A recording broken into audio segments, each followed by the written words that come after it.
In this short video, I'm going to show you how you can easily measure out and cut those pieces for the valance sitting under the 45-degree corner cabinet. It's not as difficult as you may think, and I will give you the very tool you need for getting this job done very good every single time. If you like what you see and you find my videos helpful, I will really appreciate that you subscribe to my channel. Let's get started. This is the finished result with the valance in place, and if we look at it in the Ikea planner, this is how it looks. We can see we have a 21-inch cabinet to the right of the corner cabinet, and we have a 24 and a 15-inch cabinet to the left of the corner cabinet. Looking at this layout from above, we can see we have three pieces of valance that we need to cut for this layout. We got one on the left-hand side of the corner cabinet, we got the one under the corner cabinet, and we got the one on the right-hand side of the corner cabinet. Since the corner cabinet is a 45-degree, the end of those two pieces meeting at the corner cabinet has to be cut to 22.5 degrees, and the same goes for both ends on the piece that sits under the corner cabinet. That is obvious to most. What's a bit more unclear is to what length we need to cut that piece that sits under the corner cabinet, and also what length do we cut the pieces that sits under the cabinets next to the corner cabinet. And if we start with the one in the corner, the length of that one has to be 15 inches and 7/16, and that's when you measure the shortest side of that piece of valance. That's the side that is facing towards you when you're standing in front of the cabinet.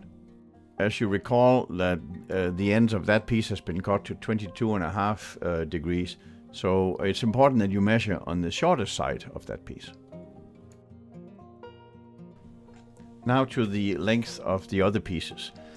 That is equally easy to determine, because what you do is you take the width of the cabinet.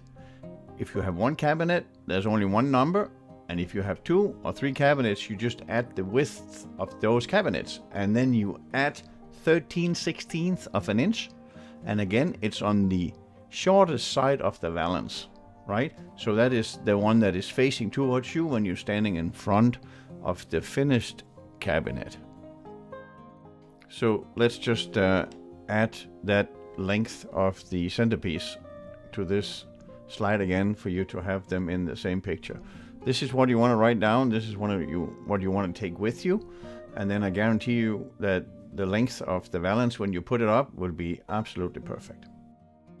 So with that knowledge in mind, you can go ahead and cut your pieces, which is what I've done. And what I want to show you here is how I assemble them before I put them up under the cabinet.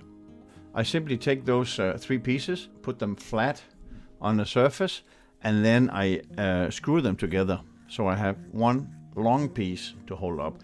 That means I can much better control how that joint between those individual pieces will look, because it's much easier to hold them in place while you have them on a flat surface and not clamped up under the upper cabinets. And let me just show you a few details here.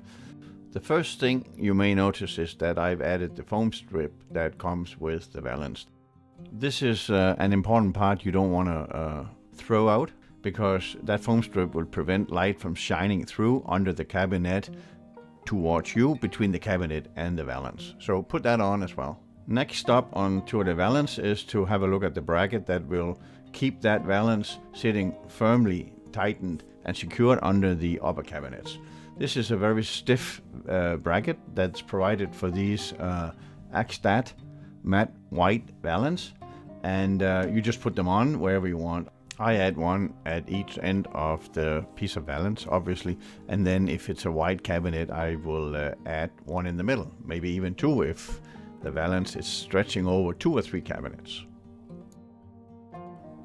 Allow me to add a little bonus tip here. If you have one of the other type of brackets that comes with the valance, the more flimsy type, there is no groove for that bracket to sit at a very specific position on the valance. So what will happen is that it might be sitting slightly off, and that means that when you put the valance up under the cabinet, it will not be sitting straight down perpendicular to the bottom of the upper cabinets. But if you open up that angle to a bit more than 90 degrees, the screw you put in that bracket to secure it under the upper cabinet will pull the valance all the way up under the cabinet, and it will sit perpendicular.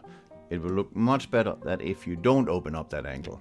As you can see in this picture, I have put some screws in on the back, and that is the screws that comes with the valance, and I pre-drilled from the end of where those two pieces of valance meet, and I put in maybe 2 or 3 screws, and while I do that, I make sure that the joint between those 2 pieces of valance are absolutely perfect.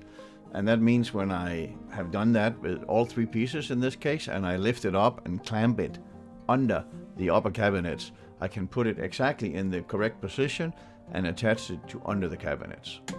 And there it is. Valance is finished, and it is sitting absolutely perfect.